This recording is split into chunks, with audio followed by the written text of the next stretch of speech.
Of course, on October 16th of 2009, the Department of Transportation informed me that they had reached the heart-wrenching conclusion that we had to close down the Crown Point Bridge.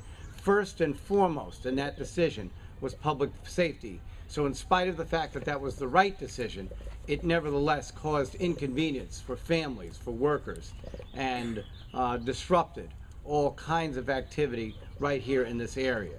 But working with Governor Douglas and his staff, working with the local governments here, and with all of you, we have been able to demonstrate that government can respond to crisis, and we can make a promise and keep it, at least sometimes.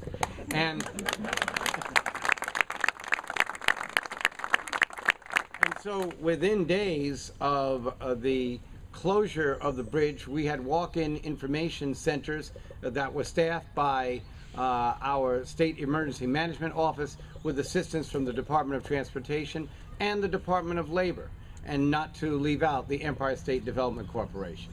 We then went on, having our Department of Transportation lead us, Stan G at the helm, into what would be emergency ferry service and ways to affect transportation to try to keep the opportunities for work and for movement still alive. In January, I came here myself as we initiated what would really be the 24-hour ferry service, but all during this time, we were not sitting on our hands. We were working on the design for a new bridge, and that design would accommodate the lifestyles and the needs of New Yorkers who live and work around Lake Champlain, and also our neighbors in Vermont as well. And so over the last few months, it's been difficult and arduous, and all situations have been exacerbated by the recession that's hit all of us. But I want to assure everyone in the region of Lake Champlain, whether on the New York side or the Vermont side, that we have heard you in Albany and in Mount Pelair, and we are working on this crisis, and we thank you for your patience. But you won't have to be patient much longer.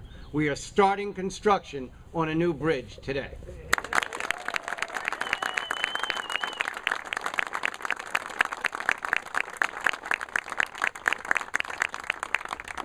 And this will be a state-of-the-art bridge, the type that is built to withstand water and weather. The components of the bridge are replaceable, accommodating expeditious recovery. The steel is specially designed to combat decay and the elements that often render bridges incapacitated. And all of this will bring us, when the new bridge is completed, one that will accommodate larger farm vehicles, bigger trucks. It will have a sidewalk so that pedestrians can enjoy the view of Lake Champlain from the middle of the lake itself, and will have bicycle paths. For the economic development, Flatiron, and thank you, Mark, for being here from Flatiron today, will not only employ people from the region, but will use equipment from the region and will certainly generate the economy in this area. So this is not only an historic opportunity, but it is in many ways a revitalization of the region that lives and needs this bridge. So when the last rivet is fastened and the first car goes across this bridge, it will be a new era that should last 75 years at least. Maybe 80 years, maybe 85 years, and then we'll build another bridge. Hope to see you that day. Well, it's great to be here with my good friend Governor Paterson and everyone else from both New York and Vermont to celebrate the groundbreaking of the new Champlain Bridge. I know you call it the Crown Point Bridge, Dave, but we call it the Champlain Bridge, and we look forward to it becoming a reality in the not-too-distant future and rejoining these two great parts of the Champlain Valley.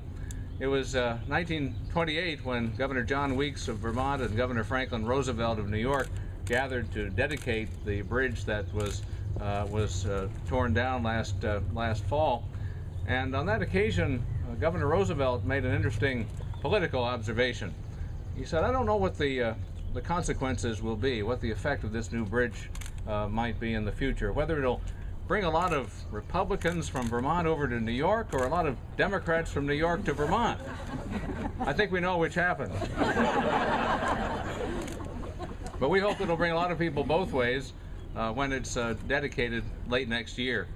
As Governor Paterson said, this is a critical link between our two states. It's important for commerce, for the convenience of the traveling public, for vacationers, for those visiting historic sites on both sides, and frankly for public safety as well.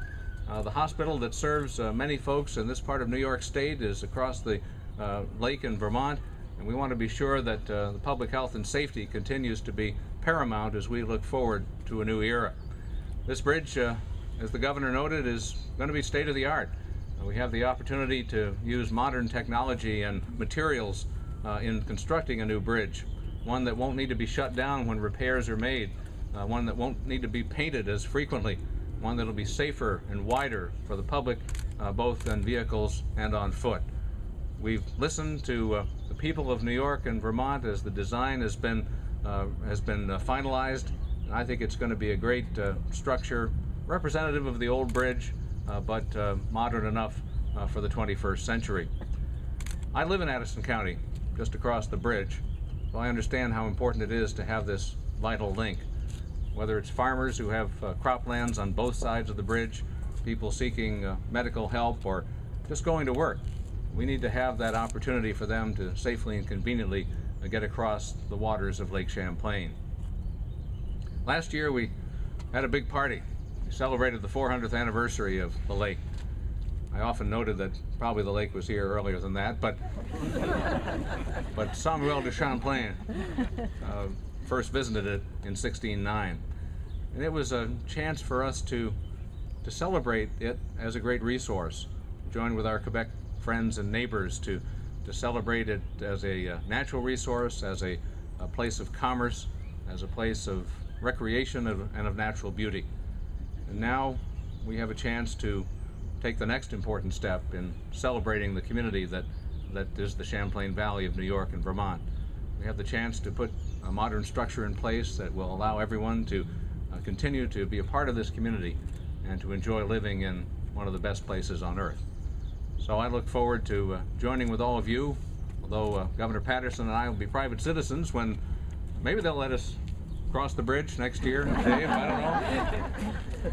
Well, I look forward with all of you to gathering in October of next year to celebrate its grand opening and once again provide an opportunity for the people of this great region to continue to be one community united by a great bridge. Thank you all for coming this morning.